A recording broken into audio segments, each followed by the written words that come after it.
A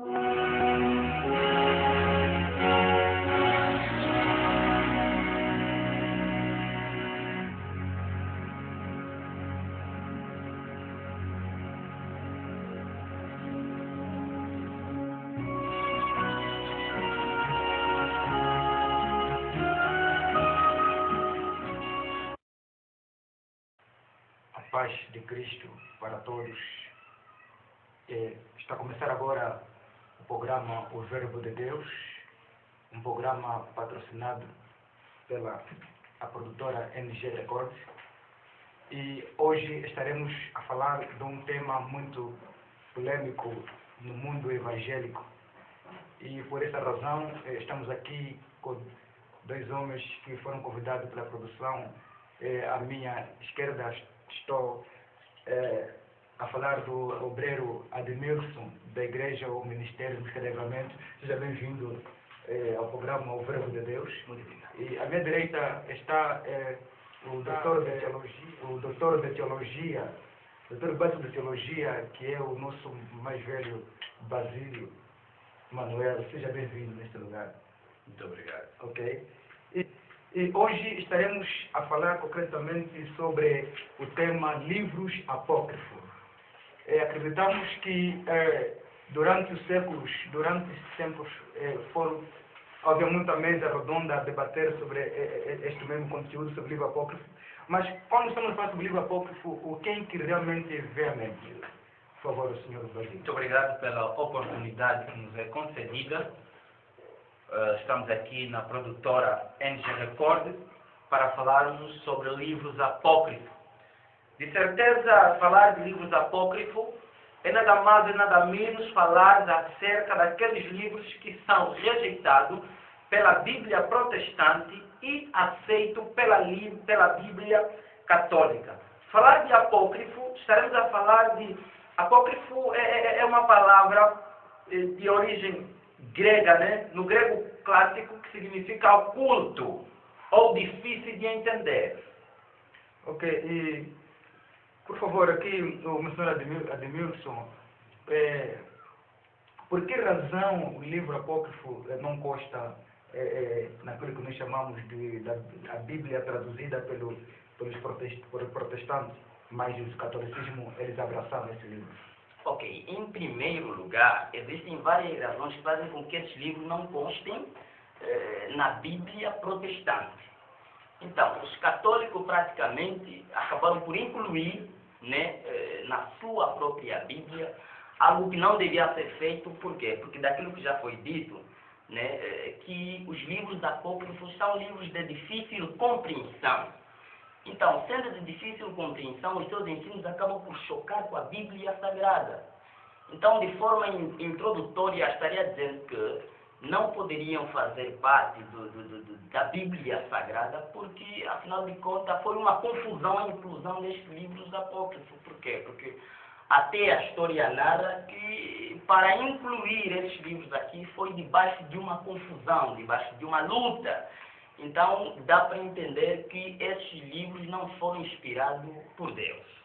Ok, mas dentro aqui da Escritura Sagrada, ou mesmo do canon evangélico, qual é a intenção dos católicos em colocar esses livros apócrifos naquilo que nós chamamos de Bíblia Católica? E também qual é a intenção dos protestantes a excluir este mesmo livro naquilo que chamamos a Bíblia Protestante? Sim, a intenção dos protestantes, ou seja, a intenção dos católicos em incluir e os protestantes excluir, conforme já disse o meu companheiro, são livros que os apócrifos são livros de difícil entendimento. E sendo eles de difícil entendimento, eles foram incluindo dentro da sua Bíblia Sagrada. Por quê? Porque foi uma época em que os protestantes ou seja, a reforma protestante estava se alastrando de tal maneira que as suas doutrinas acerca do purgatório, oração pelos mortos, estava a ser banalizada. Então, eles só encontram refúgio para dogmatizar as suas doutrinas nos livros apócrifos. Logo, houve a necessidade de canonizar, isso no Concílio de Trento, de canonizar os livros apócrifos para encontrar bases suficientes para a sua doutrina. E nesse caso, a questão dos protestantes negar esse livro, qual foi a intenção? Será que é porque tenham medo, alguma coisa vai estragar a igreja, ou ter heresia, mais ou menos, você vai explicar no ouvinte? Sim, os protestantes rejeitaram esses livros, porque primeiro que esses livros contêm heresias, contêm erros didatas e incentivam a prática de magia, feitiçaria, por exemplo, o livro de Tobias, né? Incentiva a prática de feitiçaria, incentiva, mostra que o anjo de Deus mente, aparece o anjo do Senhor, que diz, mente a sua identidade, e nós vemos que na Escritura Sagrada, quando os anjos eram interrogados, não mentiam a sua identidade. Ok, mas ali, um ouvinte quer saber aqui, vê uma mensagem agora, dizendo que se esses homens que escreveram o livro apócrifo, tal do Macabeu e Tobias e outros mais, eram de que tribo? Se eram judeus, então, e a Bíblia é sagrada, outros livros foram feitos por os judeus, então, o que isso quer dizer? Eles eram de que tribo? Não sei se é para mim, não? É para ti, Com certeza. está toda a vontade. Os livros apócrifos, não é que está incluído na católica, como já foi referido, são livros judaicos. E o problema que está ali é que o próprio judeu também rejeita. Os próprios judeus também rejeitam esses livros, que são de literatura judaica. São de literatura judaicas. Então, Os seus autores. Com certeza, os seus autores. Então, como já foi referido, temos aqui, por exemplo, né, alguns livros que... Está à vontade de ouvir. Temos aqui alguns livros, por exemplo, que... temos aqui... Ok, são 15. Temos o Esdra, né? Temos a primeira de Esdra, a segunda de Esdra. Temos o Tobias, Judite, temos adições em Esther, Sabedoria, Eclesiástico, Baruque, Carta de Jeremias, a Oração de Azarias e o Canto das Três Jovens, Susana, Bel e o Dragão. Depois temos Oração de Manassés, depois temos o Primeiras de Macabeus e Segundas de Macabeus. Na verdade, tenho informações de que o Baruque foi ele quem escreveu esse livro aqui, né? Porque o Baruque foi o companheiro de Jeremias. Depois temos também esses dois livros de Macabeu, foi escrito pelo próprio Macabeu, em que a história narra. Agora, esses autores são judeus. Então, quando dizemos que o livro de Macabeu não foi inspirado por Deus, o que estamos querendo dizer? E depois a minha pergunta será, em que tempo, em que época eles escreveram esse livro? Em que contexto, assim, bíblico estava a se viver naquela época? Sim, o contexto bíblico que eles estavam a viver, por exemplo, as escrituras, o canon sagrado, ele encerra com os últimos 3 profetas, Ageu, Zacarias e Malaquias. A partir dali já não aparece mais nenhum outro profeta. Até a própria tradição judaica, a tradição oral, confirma que a partir dali já não apareceu mais nenhum escrito concernente à obra ou à literatura de Deus. Os livros apócrifos apareceram no período interbíblico. Esse período interbíblico que vai de 430 ou 50 anos que Deus se calou. Então, nesse período, apareceram homens que se levantaram dizendo que Deus lhes desapareceu, Deus lhes falou e tudo muito mais. Por exemplo, Macabeus apareceu no ano 100 a.C. e descreve a história de 3 irmãos Macabeus que no chamado período interbíblico lutam contra inimigos dos judeus, visando a preservação do seu povo e a terra. Não é a continuação do primeiro Macabeu, mas um relato paralelo cheio de lendas e de prodígios Judas Macabeu. Então, o primeiro e o segundo Macabeu são livros que surgiram nesse período interbíblico. Nesse período interbíblico, todos esses livros foram recolhidos. E na canonicidade, eles não foram incluídos por causa dos erros que eles contêm. A gente pode dar exemplos breves no livro de Macabeu. Ele incentiva a oração pelos mortos. No livro de 1 Macabeu, capítulo 12, versículo 44 a 46. O culto e missa pelos mortos, no capítulo 12, versículo 43. O próprio autor não se julga inspirado. O próprio autor de Macabeu não se julga inspirado. E a intercessão pelos santos. Logo, todos esses livros são rejeitados. Nós só temos um mediador entre Deus e os homens, Jesus Cristo. E não podemos interceder pelos santos para que possam nos salvar. Então aí foi a razão para que os protestantes rejeitaram os livros apócrifos, porque contradizem a própria escritura sagrada. Ok, então neste contexto, aí entendemos que o livro apócrifo, né? Mas agora eu quero aqui tentar perguntar aos convidados se a igreja primitiva, né, a comunidade primitiva, a igreja como a igreja primitiva, será que não havia nenhum grupo na altura, ou o próprio Cristo nunca citou o livro de Macabeus num de seus sermões? Porque vemos que Cristo foi citando o livro de Jeremias, o livro de Isaías. Será que nunca citou como protesto ou como alguma coisa assim parecida? Desculpa, obreiro Ademilson. Cristo, né, e também os apóstolos silenciam acerca de recitação dos livros apócrifos.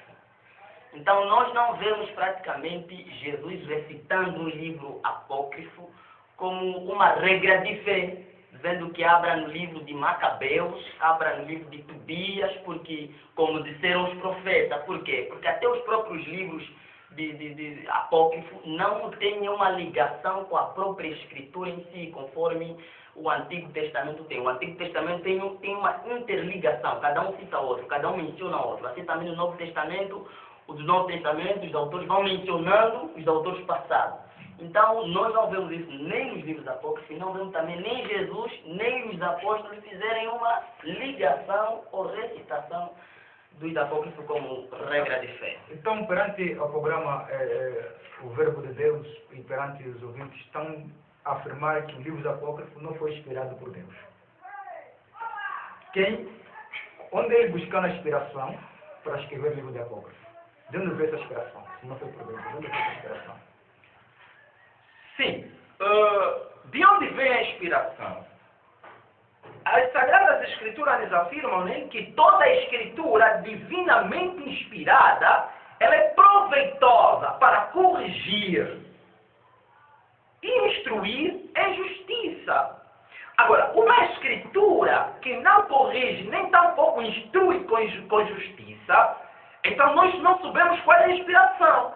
Mas sabemos que isso faz parte da literatura judaica. Por exemplo, existe a literatura judaica é vasta. E que muitos outros livros se perderam.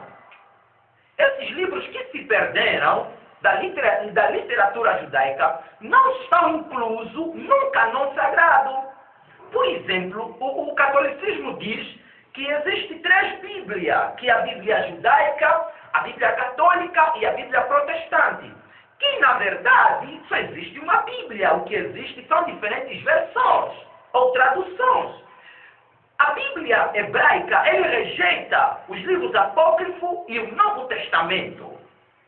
A Bíblia hebraica. A Bíblia protestante aceita os livros do Antigo Testamento e rejeita os livros apócrifos. Já a Bíblia católica aceita os livros judaicos, aceita os livros do Novo Testamento e aceita os apócrifos.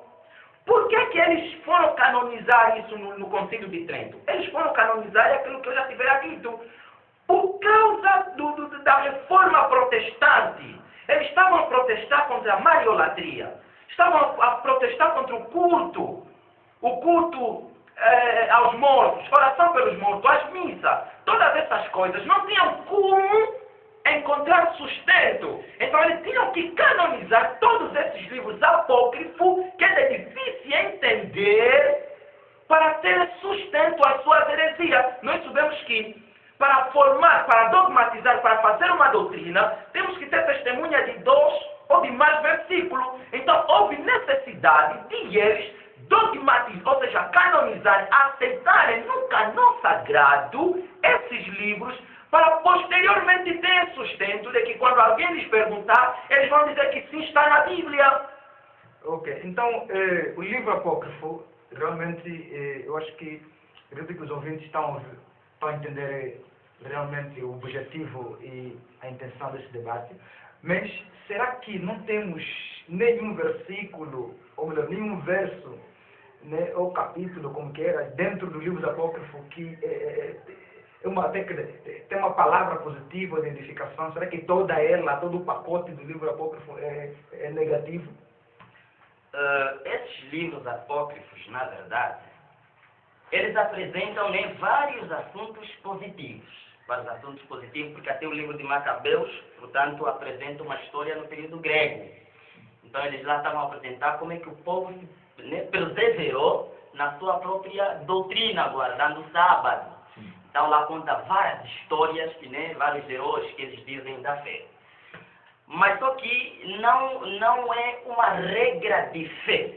São livros que nós podemos buscar ali algumas informações. Por exemplo, eu posso pegar qualquer literatura e buscar algo positivo. Posso pegar um livro aí de Marcos Cristiano e pegar algo positivo. Posso pegar uma outra literatura e pegar algo positivo. Só que não é uma regra de fé, não é um livro inspirado. Então, o livro apócrifo, ou os livros apócrifos, têm algumas informações, porque nem todas, porque existem erros históricos e geográficos. Mas nós podemos obter até algumas informações, porque esses livros não são inspirados, porque não estão conforme os padrões das escrituras. Temos aqui uma mensagem, o ouvinte pergunta aos convidados se é aconselhável ler os livros apócrifos. Olha, as escrituras nos confirmam dizendo que a fé vem pelo ouvir, e o ouvir a palavra de Deus. E Paulo ainda nos aconselha dizendo que cada um saiba de acordo com o tamanho da sua fé. Nem tudo é para todos, e nem tudo se diz a todos. Então, não é aconselhável para um neófito ler os livros apócrifos. Eu aconselho aos neófitos. O que é isso, neófito? Desculpa. Neófitos são os novos convertidos, aqueles que são novos na fé cristã, aqueles que são meninos. Então, essas pessoas não devem perder tempo com os apócrifos. Eles devem ler aquilo que é as Escrituras Sagradas. Sim. Então, de uma maneira resumida, no contexto acerca dos livros apócrifos mesmo, eu acho que as mensagens já estão entrando na mensagem e vamos lendo assim. Mas acredito que, primeira parte do programa, vamos ter um intervalo agora e continuar em ver suas mensagens. E descansa ou se rapidinho para beber a água e depois voltamos por daqui a 30 segundos para contar o debate. Obrigado e já regressamos.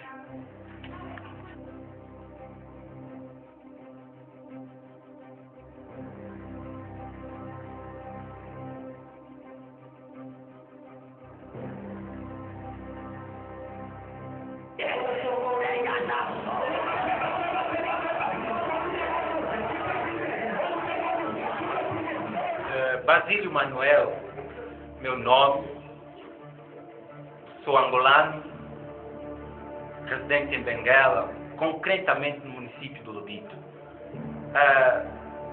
Sou diretor da Escola Básica de Teologia da Associação Rocha de Meribá e líder também do Ministério Recruta da Escola. Admilson da Silva é o meu nome, nacionalidade angolana, província de Benguela, município e concretamente no bairro 27 de Março. Sou apenas estudante das Escrituras e faço parte da organização em busca do avivamento, concretamente no Ministério Recruta do Avivamento.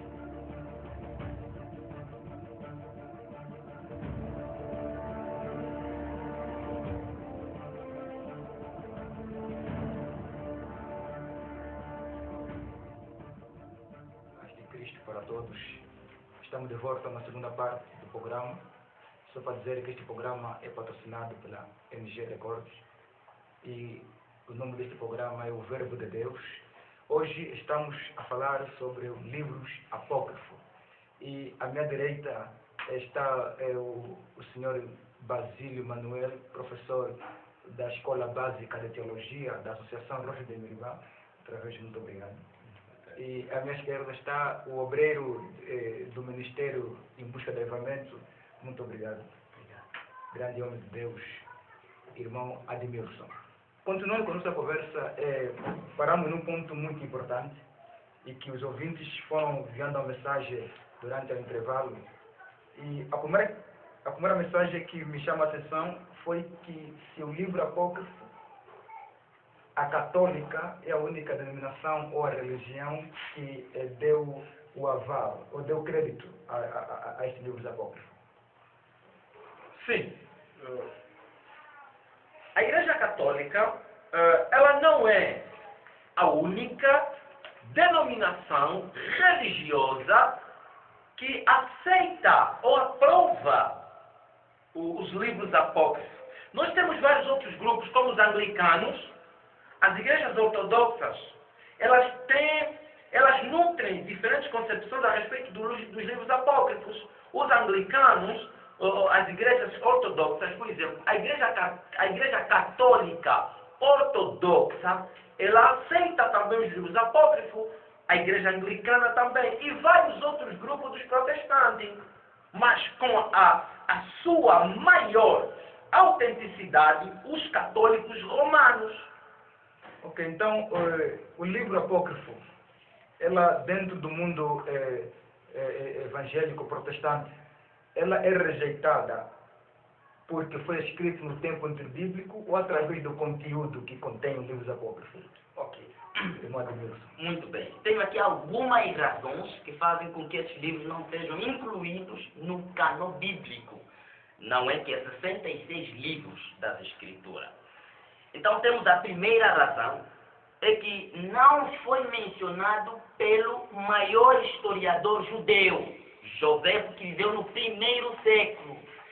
Então, como testemunho ocular daquele século, daquele tempo, daquela época, como um judeu, considerado, renomado, respeitado por várias pessoas, então, ele não menciona os apócrifos. Ele menciona vários livros, mas os apócrifos não é mencionado. Então, esta é uma da primeira razão de que não aceitamos os apócrifos. O segundo é mesmo já esse mencionado, por quê? Porque até tem aqui alguma ilustração na Bíblia Sagrada, tem uma ilustração aqui. Temos uma folha branca. Temos uma folha branca. E esta folha branca é uma representação dos 400 anos de silêncio. Isso quer dizer que, com Malaquias, Deus se cala. Depois de Malaquias apresentar a sua profecia, Deus se ausenta e ele não fala mais na boca de nenhum profeta.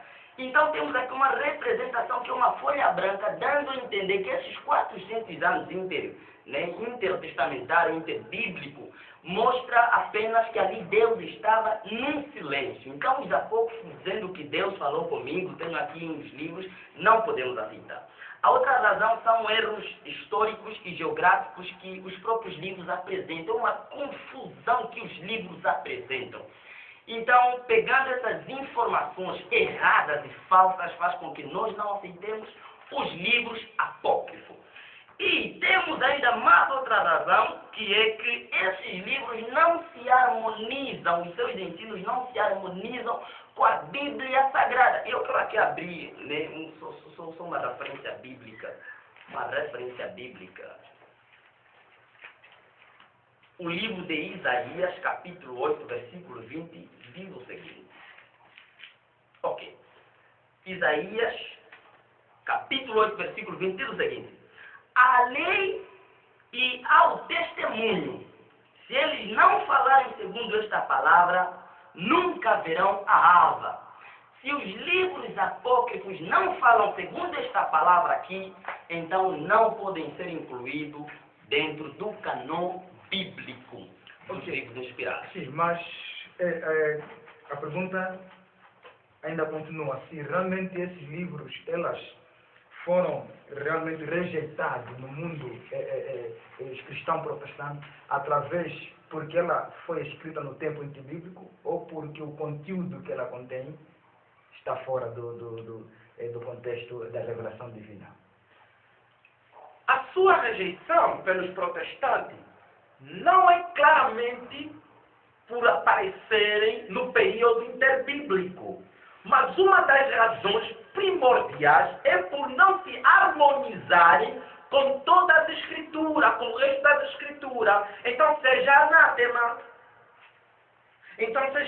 Por exemplo, os livros apócrifos foram aprovados no dia 8 de abril de 1546, no Concílio de Trento. E o que é que eles escreveram? Foi na Roma? Sim, dito assim, na Constituição Dogmática sobre a Revelação Divina, o Concílio do Vaticano II, no capítulo sobre Escritura Sagrada, na vida da Igreja, declarou que ela, a Igreja, sempre considerou as Escrituras junto com a tradição sagrada como a regra suprema de fé. E sempre as considera assim. Na declaração anterior, nós, os cristãos evangélicos, rejeitamos desde logo a tradição sagrada como regra de fé. Ficamos, pois, em terreno com os católicos romanos no que diz respeito às Escrituras. No entanto, nisto também existe uma diferença de suma importância. Isto tem relação com os livros do canô do Velho Testamento.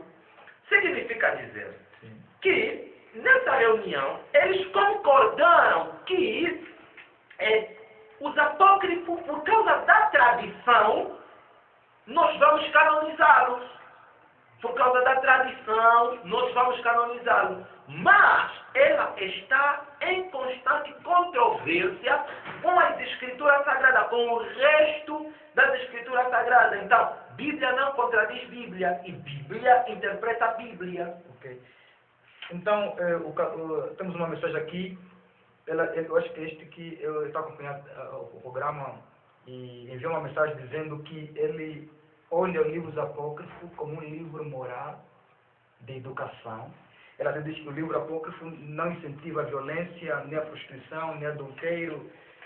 Então, qual é a resposta mais ou menos será que concordas com essa interpretação, com este pensamento do ouvinte? Ok. Os livros apócrifos, as suas informações, como já disse o ouvinte, nós podemos encontrar alguns ensinos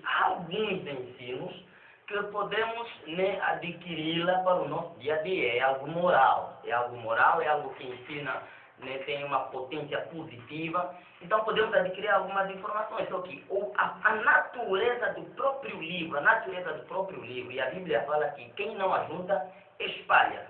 Se eu tiver uma informação da Bíblia Sagrada nas Escrituras na minha mente, eu tenho a voz de Deus no meu coração. Mas só que quando eu leio o apócrifo, porque apresenta alguma moralidade, eu vou abrir este livro e eu vou ler, automaticamente já hei de me deparar com muitos assuntos que serão contra a minha regra da fé. Ou seja, eu posso praticamente adquirir algumas informações boas, só que não será por muito tempo. Por quê? Porque no andar do tempo eu vou encontrar uma mensagem que vai chocar com a minha fé e vai me colocar em dúvida. Por isso que os livros são livros de difícil compreensão. Imagine que eu tira um exemplo, por exemplo, de Judas Macabeus, que foi um homem valente. Eu vou entrando ali nessa história e vou ver que Judas foi um homem valente, não é? Neste período dos gregos ele conseguiu defender o povo. Judas morreu, o outro irmão prosseguiu também mostrando essa coragem. Eu posso adquirir ali alguma informação, ou então um ensino de que nós devemos ter coragem. Só que não será por muito tempo, porque depois de eu ler já vou encontrar um outro ensino que vai chocar com a minha regra de fé. Portanto, eu penso que acerca deste nosso ouvinte, deste camarada, acredito que não será por muito tempo. Vai chocar com a sua regra. Então, estamos aqui. Aqui vem mais uma dúvida, né? E vem uma mensagem qual é a consequência de termos este livro apócrifo como um livro de fé e de conduta dentro do movimento protestante? Qual é a consequência? Olha, Primeiro, ela, vamos dizer que uma das consequências é trazerem assuntos extrabíblicos, assuntos antibíblicos e assuntos apócrifos. Tudo que não está nas Escrituras Sagradas, então ela ou é heresia, os livros apócrifos carregam consigo muitas heresias, coisas antibíblicas e coisas extrabíblicas. Logo, quando a gente vê os livros apócrifos como a nossa conduta e regra de fé, então nós estaremos a nos parecer com os católicos romanos. Estaríamos também a guardar a escama de peixe para depois expulsar demônio.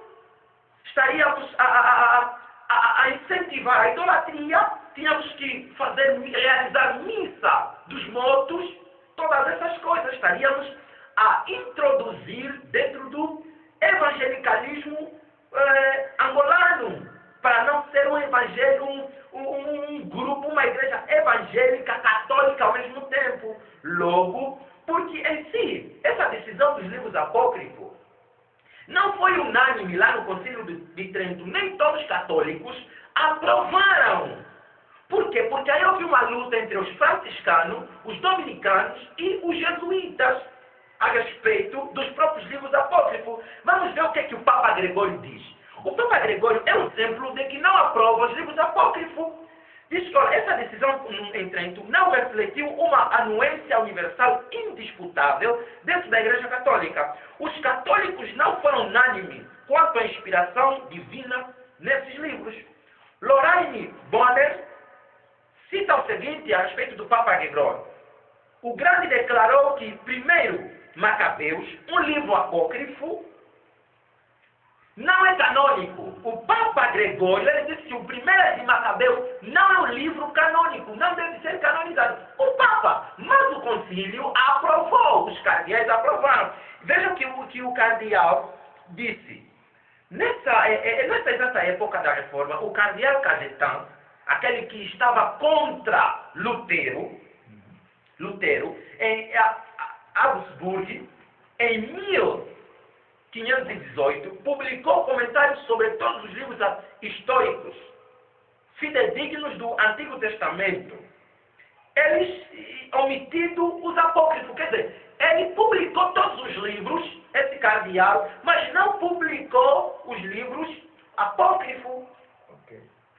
Já que tudo o alicerce está no pensamento de destronando os livros apócrifos, eu queria aqui aproveitar já que o professor Basílio tocou neste ponto, para esclarecermos acerca das heresias, as principais heresias, que essas heresias chocam com a Escritura Sagrada, né, assim, que nós podemos encontrar nos livros apócrifos, as principais heresias.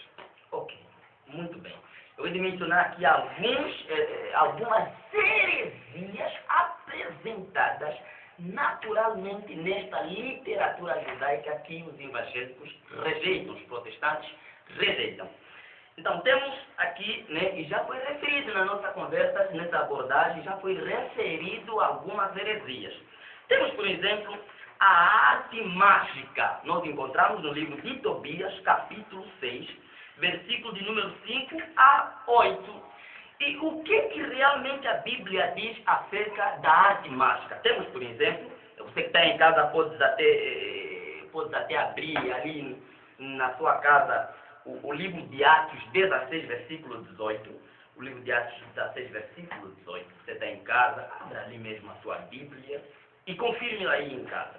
Nós, por exemplo, verificamos que diz aqui o seguinte: e isto fez ela por muitos dias, mas Paulo, perturbado, voltou-se e disse ao Espírito: em nome de Jesus Cristo te mando que saias dela.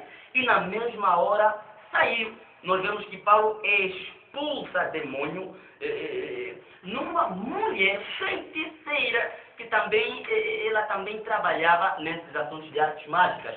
Não, ela trabalhava para suas autoridades, seus senhores. Então, quando se encontra com Paulo, como não concorda, e até Paulo várias vezes ele diz, né, alertou isso também aos Gálatas, ele diz o seguinte, alertou isso aos Gálatas e diz o seguinte. Gálatas capítulo 1, versículo 8, diz assim o apóstolo Paulo, que expulsou o demônio, né, naquela mulher que estava possuída com aquelas artes mágicas. Diz o seguinte: mas, ainda que nós mesmos, um anjo do céu, vos anuncie outro evangelho, além do que já vos tenho anunciado, seja anátema. Então, se Paulo expulsou demônio nesta mulher que trabalhava também em artes mágicas, é porque não concordava. Se não concordava, é porque este ensino aqui não é aceite. Então, se esse ensino vem, nós devemos rejeitá-lo. Temos aqui também mais As principais heresias. Sim, tá nas principais heresias. Temos aqui mais outro, né, que eu quero terminar aqui para dar também oportunidade ao meu companheiro. Diz o seguinte, no livro de Tobias, capítulo 12, versículo 8, né, e versículo 9, e em Eclesiástico, capítulo 3, versículo 3, para dizer que eu já li uma boa parte dos livros apócrifos, Tobias, o Eclesiástico, o primeiro é de Macabeu, segundo é de Macabeu, já tive a oportunidade de ler esses livros aqui. E diz que, né, o dar esmola purifica o pecado. Mas quando eu abro a Bíblia Sagrada, né, 1 de Pedro capítulo 1, versículo 18, quando eu abro a Bíblia Sagrada em 1 de Pedro capítulo 1, versículo 18, Pedro diz o seguinte. Ok.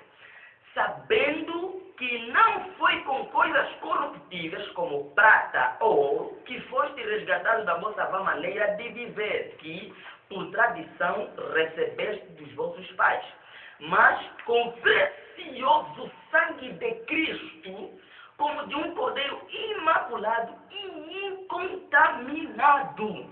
E ainda o livro de 1 de João, capítulo 1, versículo 7, diz assim: mas se andarmos na luz como Ele, né, na luz está, temos comunhão uns com os outros.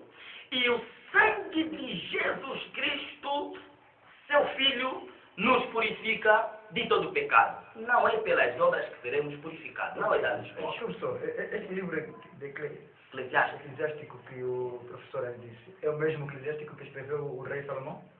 O livro de Eclesiástico. Que citaste agora ali, na tua narração. Ok. Segundo algumas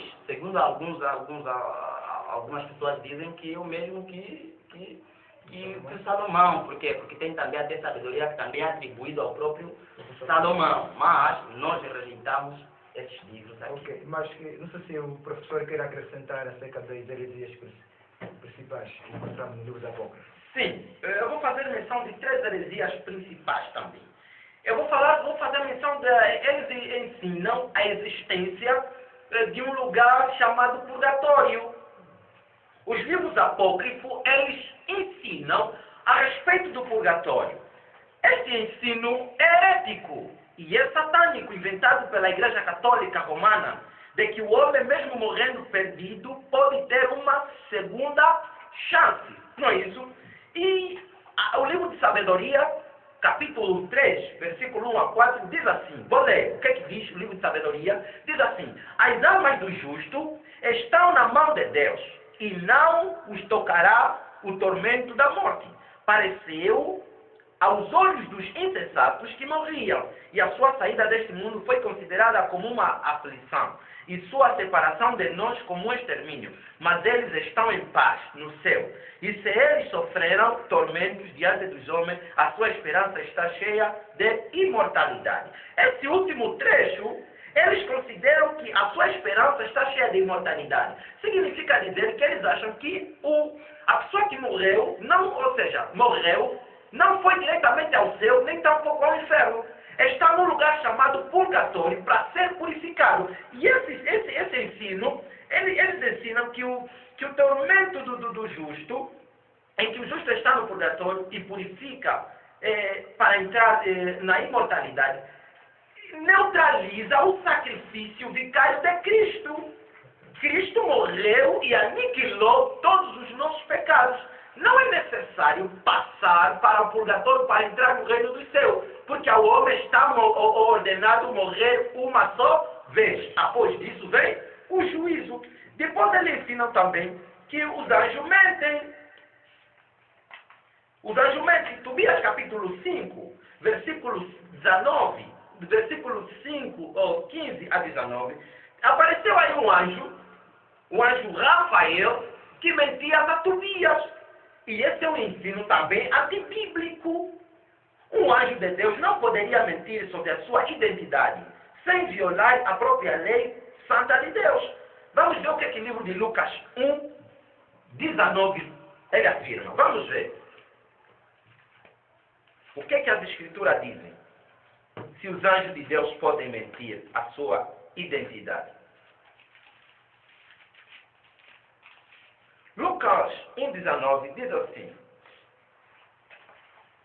e respondendo o anjo disse: eu sou Gabriel, que assisto diante de Deus, e fui enviado a falar-te e dar-te estas alegres novas. Mas o anjo disse assim, que ele é da tribo de Azarias. O anjo Rafael disse que é da tribo de Azarias. O anjo do céu não tem uma tribo na terra. Então, esta já ia destronando os homens. E a terceira que eu quero fazer menção, é a respeito a mulher que jejuava todos os dias de sua vida. O livro de Judite, capítulo 8, versículo 5 a 6, mostra que Judite jejuava todos os dias. Então eles ensinam que jejuando todos os dias é sinal de santidade e sinal de salvação.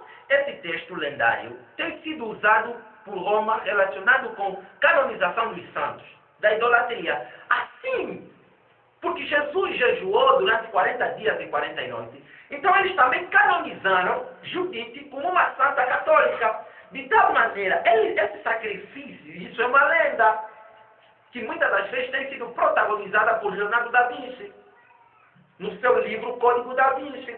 Então, esse texto, ou seja, jejuar muito não é sinal de santidade.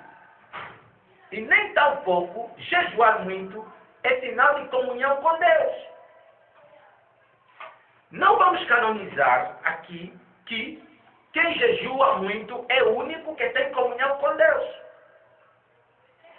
Diz assim, esse texto lendário tem sido usado por Roma relacionado com a canonização dos santos de idolatria. Em nenhuma parte da Bíblia, em nenhuma parte das Escrituras Sagradas, de Gênesis e Apocalipse, diz que jejuar todos os dias é sinal de santidade. Jejuar não é sinal de santidade, quer dizer, todos os dias não significa jejuar é livro de santidade. Para bater essa afirmação, o que é sinal de santidade de acordo com a Escritura Sagrada? A Bíblia nos afirma que sede santo em toda a vossa maneira de ser. Uma das maneiras de sermos santos é estar separado com o pecado. E o jejum nos ajuda na santificação. Mas não é a pessoa que jejua todos os dias, vamos canonizar que só seremos santos se jejuarmos todos os dias. Ok. Continua botando a noção. Sim. O livro de Judite é claramente uma produção humana, uma lenda inspirada pelo diabo para escravizar os homens aos ensinos da Igreja Católica Romana. Logo, essas atitudes são anticristãs. Eles ensinam vingança, crueldade e egoísmo. A vingança, no livro de Judite, capítulo 9, versículo 2. Crueldade e egoísmo, Eclesiástico 12, versículo 6. Contraria o que a Bíblia diz sobre vingança. Diz que a nossa luta não é contra a carne. E a peleja, a batalha não é nossa. No livro de Romanos, capítulo 12, o versículo 19 e o versículo também 17. Crueldade e o egoísmo. No livro de Provérbios, capítulo 25 e 21, condena todas essas coisas que a Igreja Católica, nos seus livros apócrifos, tentam colocar diante de toda a congregação que assim se submete a eles. Ok, estamos aqui, o debate está mesmo quente, só para dizer que o ouvinte está a entender, está a perceber realmente qual é a intenção deste debate hoje. Mas olhando um pouco para a escatologia, obreiro Ademilson, há previsão que futuramente o livro de Apócrifo será aceito no mundo evangélico?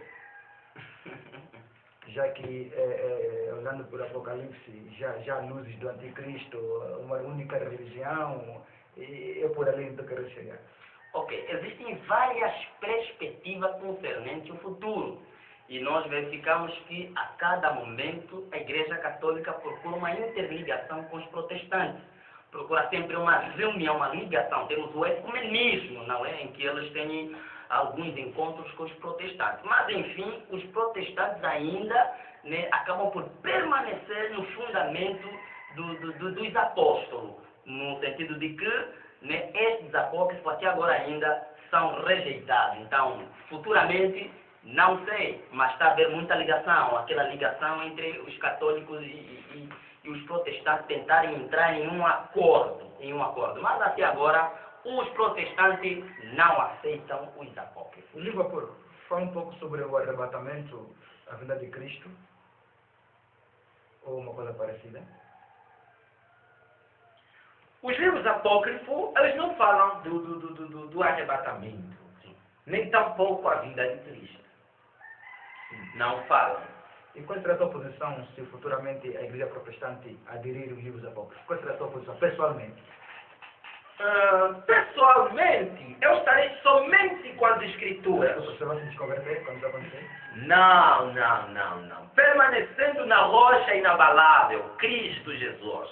Ele é o nosso fundamento, Yahushua Mashiach. De maneira nenhuma nos corromperemos. É bem verdade que o ecumenismo é uma obra satânica. A união das igrejas, conforme aponta, por favor, companheiros, conforme aponta o livro de Apocalipse, no livro de Apocalipse, no capítulo de número 17, ele diz o seguinte,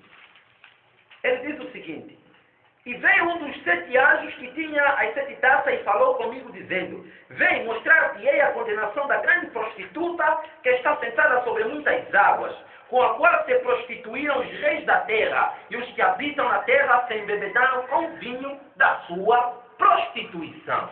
Então significa dizer, através do ecumenismo, o protestantismo pode não aceitar cabalmente os livros apócrifos, mas só que continuam a comer da cozinha romana. Então, sabemos muito bem que o calendário litúrgico depende de Roma. Ele pode não aceitar, mas ele é embriagado com o vinho da sua prostituição. Neste caso, falamos um pouco, estamos a falar sobre livros apócrifos e esclarecemos agora acerca daquilo que é escatologia, acerca dos livros apócrifos, se futuramente há previsão da igreja protestante aceitar o mesmo livro. Agora, como combater as heresias dos livros apócrifos dentro da comunidade cristã? Porque nós sabemos como que é o mundo hoje, aos poucos as heresias vão se alastrar mais que a verdade até, é uma responsabilidade muito séria, uma grande tarefa de combater essas heresias apócrifas, porque o povo evangélico, poucos dominam e poucos estudam as escrituras sagradas como deve ser. Ok. Diz a Bíblia Sagrada no livro de 1 de Timóteo 3, 16, né? Diz. Segunda.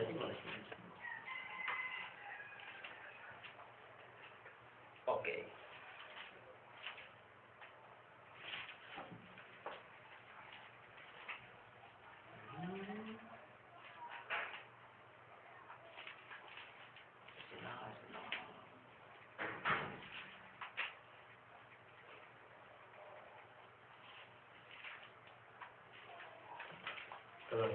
Pode usar a Bíblia, é o verbo de Deus.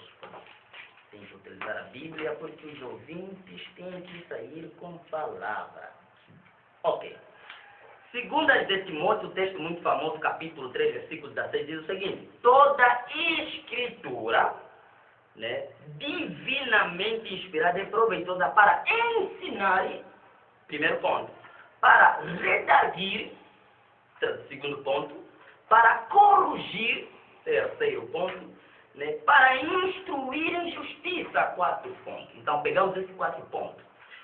Se toda a escritura serve para refutar e ensinar, então nós precisamos mostrar essa verdade e ensinar aos novos e também aqueles que não são novos, mas não têm o conhecimento das Escrituras, e refutar toda a fortaleza que o inimigo colocou na mente, levando a cativo toda a mente em obediência a Cristo, que é o Verbo de Deus.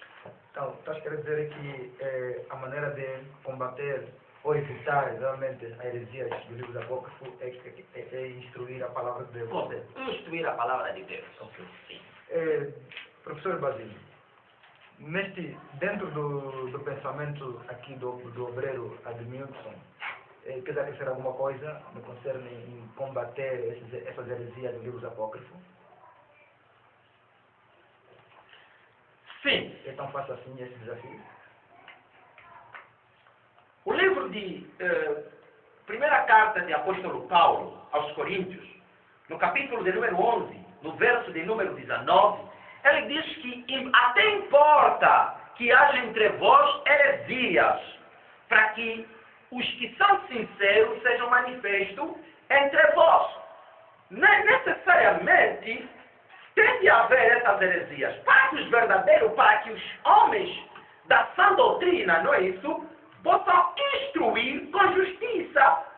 Se não instruírem com justiça, de maneira nenhuma estaremos a combater as heresias dentro da congregação. Quando não haja ninguém que se manifeste como herético, às vezes é necessário a comunidade criar um contraditório entre si, não é isso? Para que desperte a curiosidade de alguns e depois esclarecer de forma escriturística e cristocêntrica cada assunto. Um ouvinte acaba agora de ver uma mensagem. Ele diz que os livros apócrifos houve uma falha nos pais da igreja. Diziam eles que quando a Bíblia estava sendo formada, né, assim, concernente aos seus livros, eles diziam que os livros apócrifos foram encontrados depois.